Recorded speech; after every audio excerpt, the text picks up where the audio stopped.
지혜와 계시라고도 나오고요. 지혜와 총명으로 지혜와 계시, 지혜와 총명 이렇게 이제 표현되어 있습니다. 그런데 이것이 이제 의미가 조금씩 다르거든요. 자, 지혜와 총명은요, 하나님의 뜻을 알게 해요. 지혜와 계시는 하나님을 알게 합니다.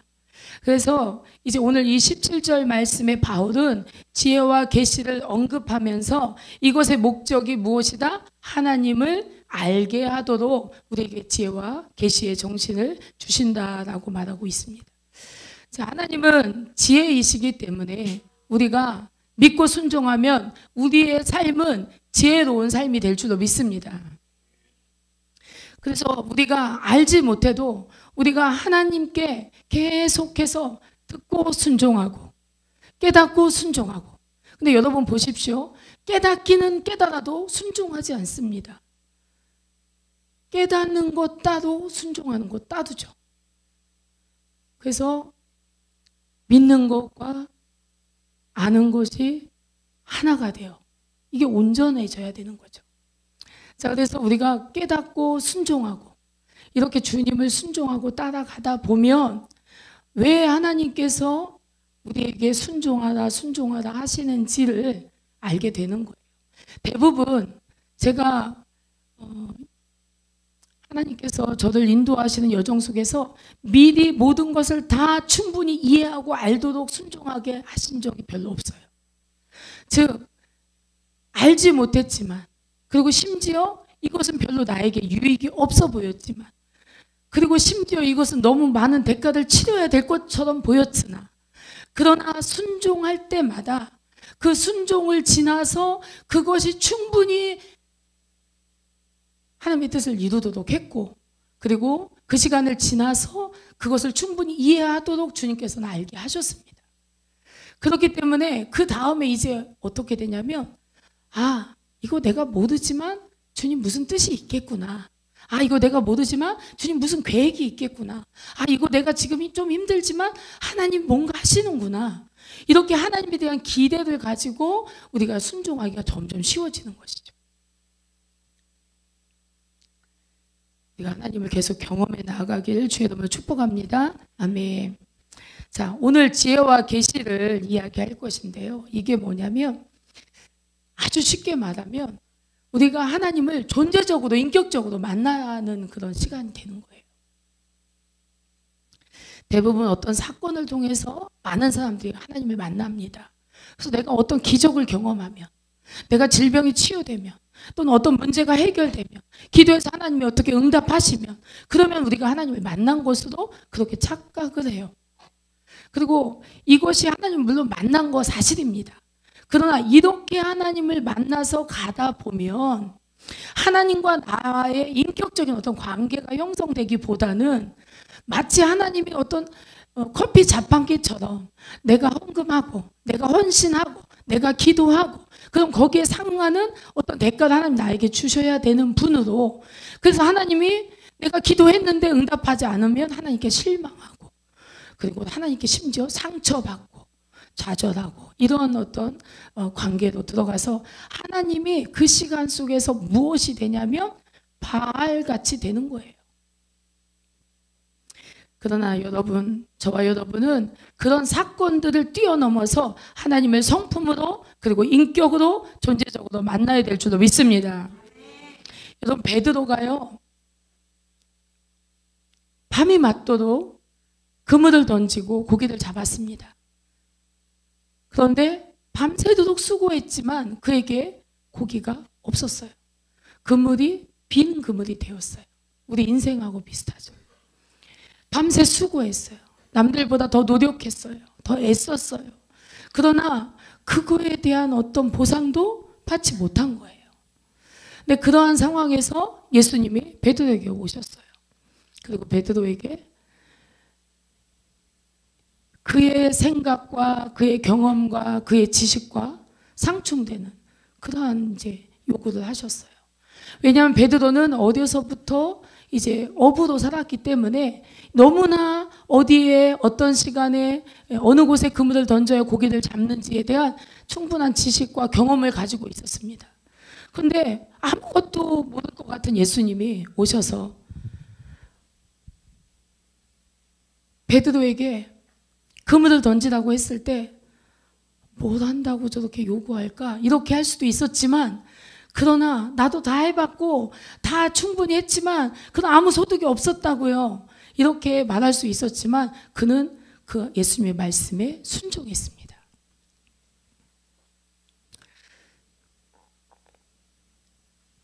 그렇게 순종하고 그의 생각을 버리고 그가 행동으로 순종했을 때 그물이 찢어질 만큼 물고기가 잡힌 순간 이것은 사건이었어요. 근데 그에게 있어서 이 사건을 뛰어넘어서 이제 지혜와 계시가 임한 거예요. 그래서 그가 뭐라고 예수님께 말했습니까? 나는 죄인이라고 고백합니다. 이것을 고백하는 순간 이제 예수님과 그는 인격적 관계가 된 거예요. 그래서 그의 목적이 물고기를 잡는 거였지만 예수님을 만나는 순간 그와 예수님의 관계는 저분이 메시아구나. 저분이 나의 구주구나. 이제 이러한 인격적 관계로 들어갈 수 있었던 것입니다. 그래서 우리의 모든 인생의 문제와 사건은요, 그것은 하나의 미끼예요. 그것을 통해서 우리는 예수님을 인격적 관계로 맺는 어떤 그런 미끼가 되는 거예요. 할렐루야. 우리 신앙생활은요, 결국에는 사건을 뛰어넘지 못하면 내가 애굽에서 잘 살았는데 내가 도대체 광야 와서 이게 도대체 무슨 고생이냐, 이렇게 미혹에 시달리며 살게 되어 있다는 것입니다. 이전에 우리 담임 목사님이 안수집사로 있던 아주 초기에 그런 이야기 여러분에게도 간증했던 것 같아요. 뭐냐면 이게 주님을 따르며 산다는 것이 구별되어 산다는 게 어려운 거예요. 그러니까 저희 목사님 생각에 그런 거예요. 그냥 세상에서 그냥 뭐 제한 없이 그냥 내 마음대로 막 살다가 이제 죽을 때쯤 돼가지고 그때 이제 예수님한테 이제 굴복돼서 이제 예수님을 주인으로 섬기면서 이렇게 그때 구별되면 얼마나 인생 편할까. 그래서 머리 하얗게 돼서 이렇게 장로님쯤 된 나이에 예수님을 이렇게 만나면 참 좋았을 텐데 막 이런 이야기를 하셨잖아요. 그런 생각을 할 수 있습니다. 그게 뭐냐면 아직 주님과의 인격적 관계로 제대로 들어가지 못한 단계에서 할 수 있는 말입니다.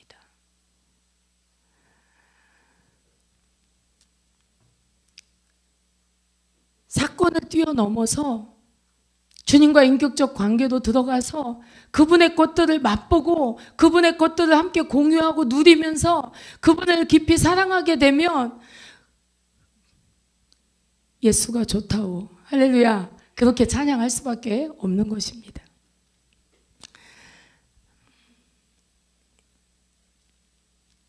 여러분 반드시 하나님을 인격으로 깊이 관계하시기를 주님을 축복합니다. 제가 얼마 전에 혜인이가 금요기도에 나와서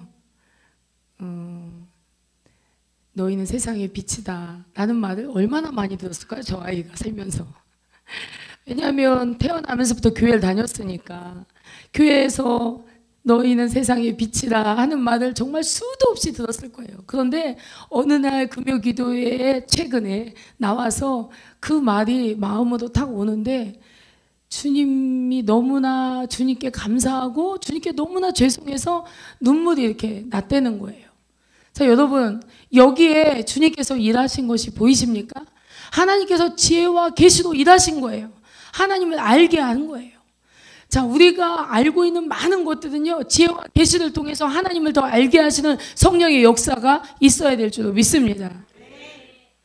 내가 거룩하니 너도 거룩하라 부르신 주님께서 우리를 영성의 길로, 영성을 할 수 있는 그러한 어떤 영적인 깨달음과 주님을 영적으로 따르며 영적인 삶을 추구하고 영적으로 살기 위해서 우리가 영적 전쟁을 치르고 주님을 계속 따를 수 있도록 이렇게 우리 이끌어 가시는 것입니다. 어떻게 해요? 지혜와 계시를 통해서. 그래서 우리가 이 모든 것들을 계속 받아들이면서 하나님 안에서 하나님을 만나며 동행하며 진리 안에서 계속 반응하고 순종하며 헤쳐나가는 저와 여러분이 되길 주의 이름으로 축복합니다. 제가 은혜 받기 시작했을 때 성령이 저한테 제일 먼저 말씀하신 게 내가 거룩하니 너도 거룩하라 이 말씀이었어요. 이게 제가 제일 먼저 들은 성령의 음성이었어요. 그리고 나서 이제 그 과정이 어떤 과정이냐면 마치 군인이 이제 군대에 입대해서 이제 그 모든 기초적인 훈련을 받는 거와 마찬가지로 그렇게 많은 이런 어떤 훈련들을 하나님 계속 하시는 것입니다. 그때 하나님께서 저에게 가장 많이 보여주신 게 뭐냐면 설거지하고 빨래 빨고 뭐 청소하고 뭐 주로 이런 꿈들을 많이 꾸죠. 그리고 그 다음 이제 하나님께서 또 알게 하신 것은 옷을 갈아입고 뭐 이불도 빨고 막 대청소하고 이런 거 많이 보여주시고, 그리고 또 보여주신 게 뭐냐면 제가 앞으로 나아갈 때 앞에서 바람이 저를 앞으로 못 가게 밀어내는 거예요. 그러니 바람이 뒤에서 밀면 쉽게 갈 텐데 바람이 앞에서 밀어내니까 제가 한 걸음을 앞으로 나아가기가 너무 어려운 거죠. 자, 그 다음에 또 하나님 보여주신 게 뭐냐면은 제 키보다 더 큰 갈대숲이 앞에 쫙 있는 거예요. 갈대밭이. 근데 그 갈대밭에 길이 없어요. 길이. 그러니까 그 낫을 들고, 저는 낫질도 해봐서 농사 지는 집에서 어려서 컸기 때문에 낫질도 해봐서 알거든요. 이게 낫으로 이 갈대밭을 밑둥을 잘라가면서 이렇게 길을 내면서 제가 가는 그런 모습을 보여줬어요. 자, 우리 영적 전쟁의 1세대, 1.5세대, 여기 뭐 2, 3세대가 많지 않죠. 그런데 이러한 영적 전쟁의 1세대들은 이런 영적 전쟁을 통해서 가보지 않은 길을 내는 거예요. 할렐루야. 함께 길을 내며 가는 것입니다. 장애가 있을 수밖에 없고, 그러나 그 장애 앞에 목사님이 이렇게 신학교에 저와 함께 갈 걸 생각 못했으니까 제가 늘 기도했죠. 목사님에게 사업의 문을 열어달라고. 그렇게 부르짖고 기도했으나 하나님이 이 기도에 응답하지 않으셨어요. 그리고 제가 알지 못하는 크고 비밀한 일을 저에게 보이셨죠. 그래서 함께 신학교를 가는데, 사실 이러한 훈련 속에서 두려운 일들이 굉장히 많잖아요. 근데 하나님이 어떻게 책임져 주시냐면, 저희가 돈은 없었어요. 근데 집에 쌀이 넘쳐났어요. 하나님이 책임져 주신다는 이야기를 제가 하는 거예요. 여러분을 훈련하실 때 하나님 책임져 주신다고요. 그게 무엇이든. 근데 우리는 하나님 돈 주세요 이렇게 하잖아요. 딱 필요한 만큼만 주는 거예요. 딱 쓸 만큼만 주는 거예요. 네, 사람이 얼마나 악하면 하나님이 그렇게 하시겠습니까? 여유 있어 보세요. 주님께만 집중하겠습니까? 그러니까 딱 쓸 만큼만 주고 훈련하시는 거죠.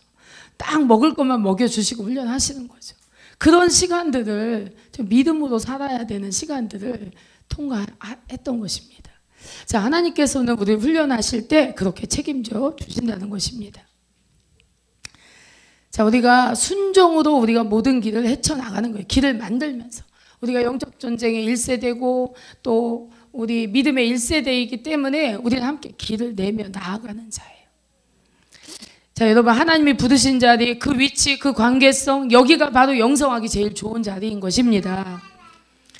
그래서 하나님이 우리를 저희 하늘소망 공동체에 와 있는 사람 중에 영적 전쟁을 안 할 수 있는 사람은 없어요. 왜냐하면 이 교회로 부르신 그 부르심 자체가 영적 전쟁을 포함하고 있기 때문에 그렇습니다. 그리고 하나님이 그것을 저에게 정확히 보여준 게 뭐냐면, 제가 신부의 드레스를 입고 그리고 그 속에는 군복을 입었어요. 군복을 안에 입고 위에는 신부의 드레스를 입은 모습을 보여줬어요. 이것이 저희 하늘소망교회의 정체성인 줄로 믿습니다. 여러분, 신부의 옷을 입고 그 속에는 군복을 입으셔야 돼요. 할렐루야. 그래서 우리는 하나님의 이 부르신 자리, 이 위치, 이 관계성, 여기가 우리가 영성으로 성장해 나아가는 자리인 것입니다. 내가 더 나은 환경에 있었더라면, 내가 조금만 더 여유가 있었더라면, 아니면 내가 뭐 여기가 아니고 다른 곳에 있었더라면 영성을 훨씬 더 잘 세워서 내가 영적으로 더 성장할 수 있었을 것이다. 혹시 이렇게 착각하고 계신 분이 여기 계십니까? 여러분, 어디에 가도 거기에는 늘 나라는 존재가 있습니다. 사실 문제는 그 장소도 아니고 그 사람도 아니고 그 환경도 아니고 내가 문제이기 때문에, 그래서 어디에 가도 내가 늘 있으니까 그 문제가 해결될 수가 없는 거예요. 즉, 그 문제가 해결되려면 그 문제의 해결은 어디에 있습니까? 나에게 있다는 거죠. 그래서 제가 그 하나님이 주신 그 약속의 말씀 중에 제가 기도할 때 자주 인용하는 말씀이 있어요. 뭐냐면, 우리가 감당하지 못할 즈음에는 하나님이 피할 길을 내사 우리도 피해가게 하시는 그 말씀을 좋아해요. 물론 능히 감당하게 하시면 좋지만, 근데 우리는 능히 감당할 수 있는 일조차도 능히 감당할 수 없으니 피할 길을 내십시오라고 우리가 기도하거든요. 제가 이 기도를 아주 좋아해요. 자주 인용하고 의지하며 살았습니다. 그런데 그것을 피해 갔을 때 결과와 그것을 능히 감당했을 때의 결과는 너무나 틀렸습니다. 자, 여러분이 만난 문제는요, 가장 여러분에게 쉬운 문제예요. 할렐루야. 그걸 피해서 가면 더 어려운 문제 거기 있어요. 그걸 피해 또 가면 더 큰 문제 거기 있습니다. 그러니 여러분, 지금 감당케 하소서라고 기도하는 게 맞습니다. 내가 문제이기 때문에 내가 해결돼야 해결이 되는 것입니다. 하나님께서는 지금 내가 있는 곳이 나를 영적으로 성장시키기에 가장 좋은 곳에 저와 여러분을 부르신 것입니다. 이걸 받아들이고 우리가 싸워 나가야만 우리가 성장할 수 있는 것입니다. 많은 사람들이 착각하는데요, 지금은 못하지만 내일은 할 수 있겠지라고 막연히 생각을 합니다. 지금은 힘드니까, 지금은 시간이 없으니까, 지금은 상황이 안 좋으니까, 지금보다 상황이 더 나아지면, 그러나 그 시간은 평생 오지 않는다는 것입니다.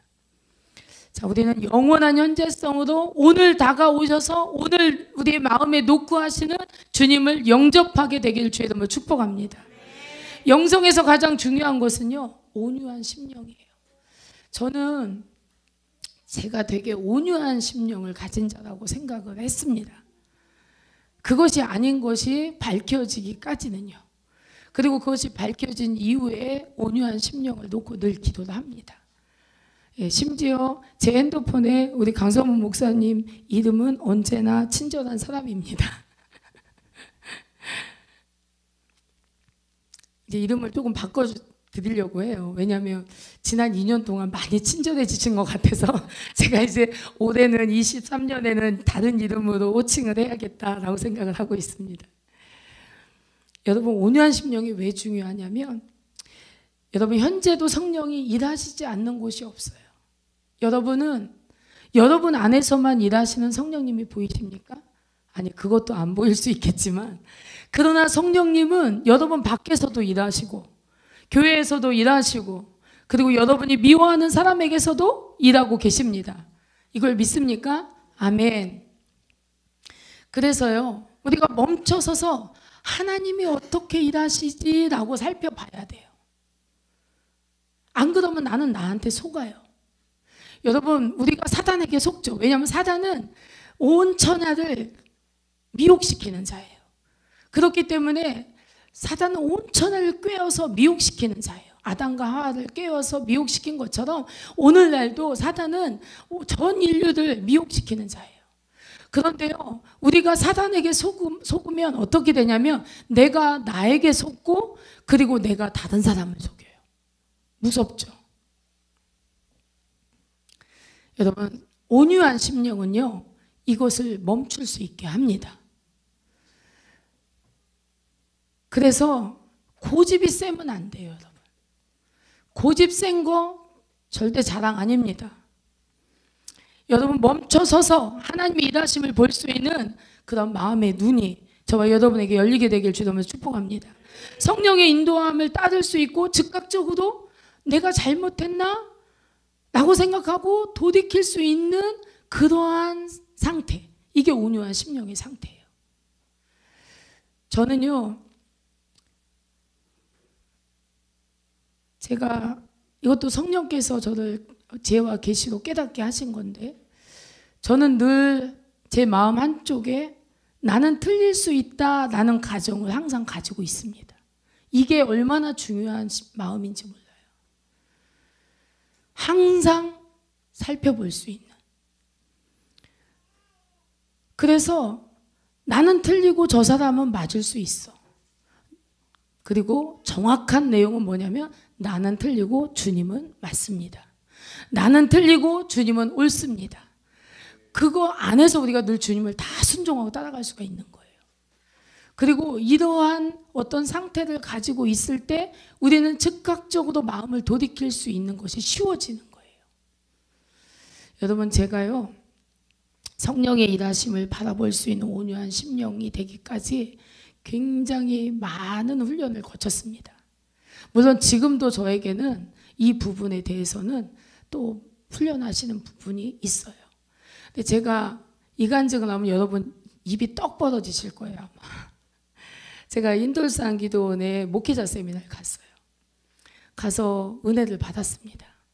그리고 저녁에 다들 이제 늦게 끝나서 다 자러 들어갔는데 저는 기도굴에 가서 1시간 기도를 하고 껌껌한데 제가 깔아놓은 자리, 깔아놓은 이불을 기어서 찾아서 들어갔어요. 제 이불에서, 제 요에서 다른 사람이 자고 있는 거예요. 너무 당황스럽잖아요.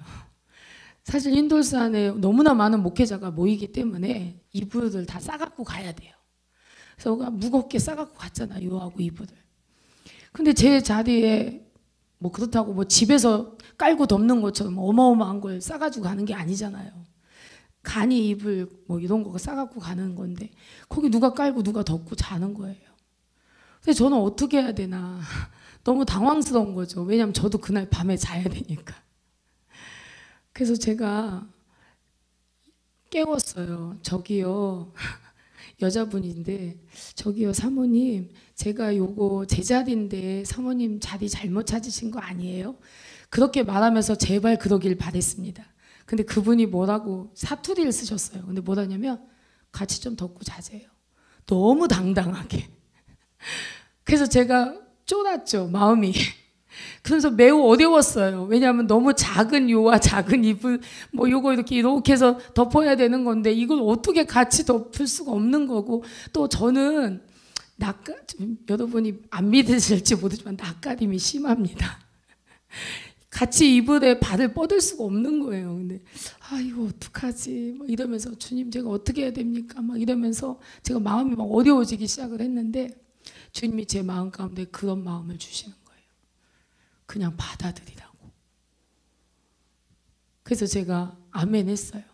그리고 저는 거의 그날 밤에 요도 없이 이불도 없이 그렇게 그날 밤을 보냈습니다. 그리고 그 다음날 저는 저한테 사과할 줄 알았어요. 근데 너무나 뻔뻔스러운 얼굴로 사과를 안 하시고 씩씩하게 이제 식사도 하시고 그리고 뭐 먼저 성전으로 가시는 거예요.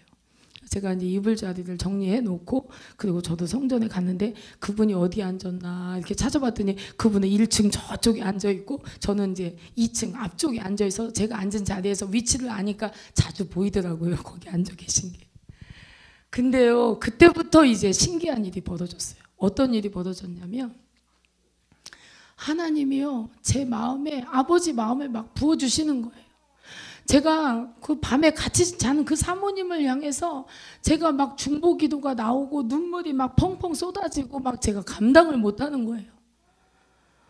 그래서 제가 막 중보를 하는 거예요. 계속 예배 시간 내내 그 사모님을 향한 중보만 하고 있는데 중보하면서 저는 약간 몸에 이게 오잖아요. 중보할 때 얼굴이 붕어빵처럼 붓고 손가락이 2배로 부어지고 막 몸이 땡땡 붓고 막 제가 뭐 몸이 정상이 아닌 상태가 되는 거예요. 기도하면 할수록 이 몸으로 제가 중보를 하는 스타일이다 보니까 몸이 최악의 몸이 되었습니다. 아니 나는 선을 행한 것밖에 없는데 이렇게 왜 시간이 지날수록 나는 이렇게 고달픈 시간이 오는 걸까?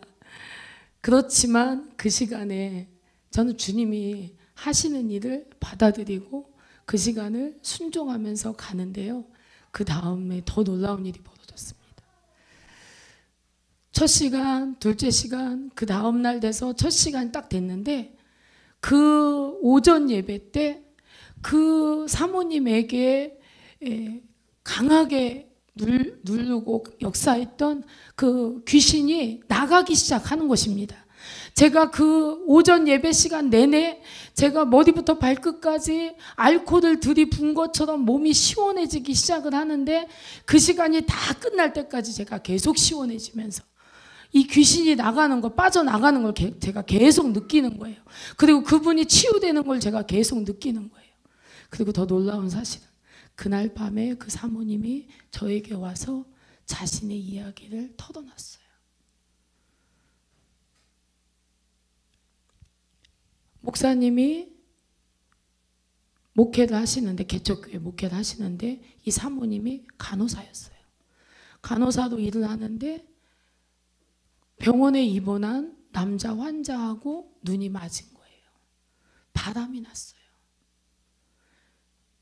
그래서 엄청난 마귀 역사가 그 교회에 막 회오리 치고 있는 상황이었는데, 근데 이분이 하나님을 만나고 회개하고 자신의 모든 이 악한 역사를 끊어내고 그리고 자유케 돼서 그것을 고백하는 이야기를 제가 그날 들었습니다. 그날 저녁에.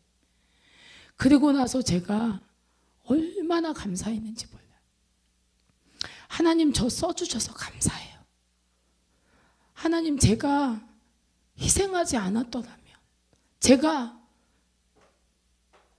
이기적으로 내 생각을 먼저 했더라면 하나님 이 일이 제 일이 아니었겠죠. 그러나 하나님 저를 이 선한 일에 사용해 주셔서 정말 감사해요. 그 사모님 구원해 주셔서 감사해요. 그 교회 살려주셔서 감사해요. 그 가정 지켜주셔서 감사해요. 제가 얼마나 그 집회에 큰 은혜를 받고 돌아왔는지 말할 수가 없습니다. 이와 같은 일을 하시는 분이 하나님이세요. 우리가 온유한 심령이 없으면 이런 일은 하나님이 하실 수가 없는 거예요. 그러니 우리의 성품이 얼마나 중요한지 모릅니다. 우리가 나를 내어줄 수 있는 게 얼마나 중요한지 모릅니다. 그렇기 때문에 이 온유한 심령으로 주님과 동행하며 성령께 복종하는 거, 내가 알지 못하고 이해할 수 없고 언제나 나를 내어줄 수 있는 어떤 상태로 계속 살아가는 거, 이것이 바로 우리가 가야 할 길인 줄로 믿습니다. 이것이 주님을 계속 받아들여야 되는 이유고, 이것이 우리를 이 땅에 빛으로 보낸 주님의 의지고 뜻인 것입니다. 그래서 우리에게 지혜와 계시가 계속 있게 하시고, 그래서 우리가 계속 주님의 성품을 만나면서 주님의 성품을 닮아가고 계속 우리의 아직과 고집이 무너지고 주님을 계속 받아들이면서 주님께 내어줄 수 있는 그런 우리가 되게 하여 주시옵소서.